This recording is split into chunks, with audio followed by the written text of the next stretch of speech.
సేవలో బ్రతికినోడురా జగజీవనుడు జాతి నేతగా ఎదిగెనురా మన మహనీయుడు దేశ ప్రజలను ఎన్నడు మరువని జగజీవనుడు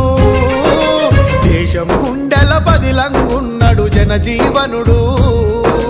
అడుగడుగున అంతరాలు చూసి జాతి ప్రజల జాగృతము చేసరా అలుపెరగని పోరాటము చేసి అంకితమయ్యర దేశం కోసం